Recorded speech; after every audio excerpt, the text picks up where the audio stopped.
Hello guys, nagpatama na naman ang aking Swertres Prediction Angle Calendar.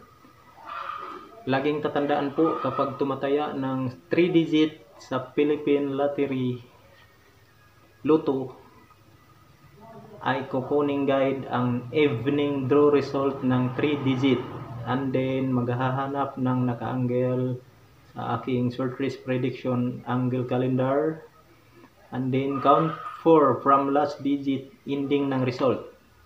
Hello guys, nagpatama na naman itong aking Swertres Prediction Angle Calendar by Moody's TV. Noong September 11, 9 PM draw, ang resulta ng 3 digit ay 692 at walang ibang 692 dyan na nakaanggol. Isa lang po. Ito, 692. Nagbilang siya ng 4 pataas, 1, 2, 3, 4, ayan. Ang resulta ng 3 digit pagka September 12, 5 PM draw ay 401. Ito, marami ditong nakaanggol. Kaya nagpatama ito.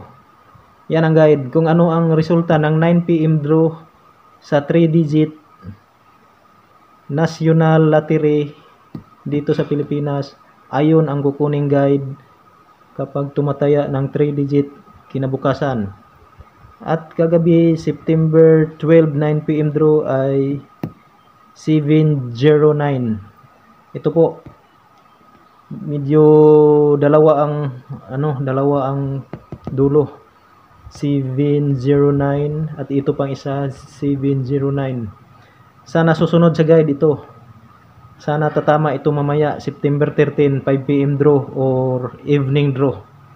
Ito.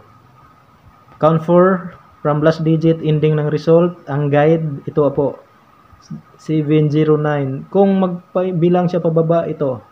1, 2, 3, 4. Ayan.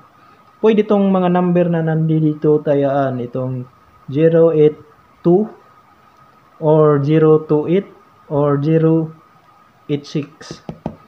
Kung pakaliwa naman to,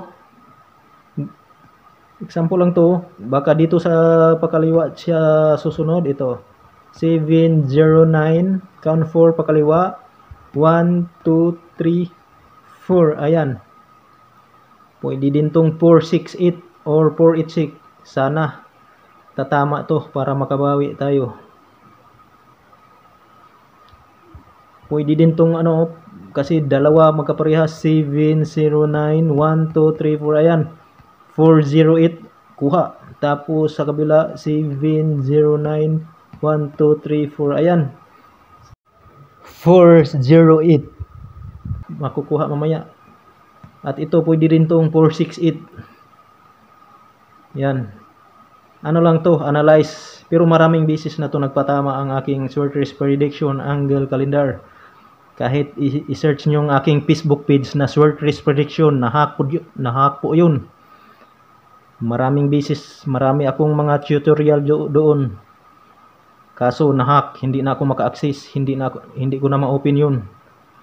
Grabe, nahack talaga yun. Okay, yan lang po.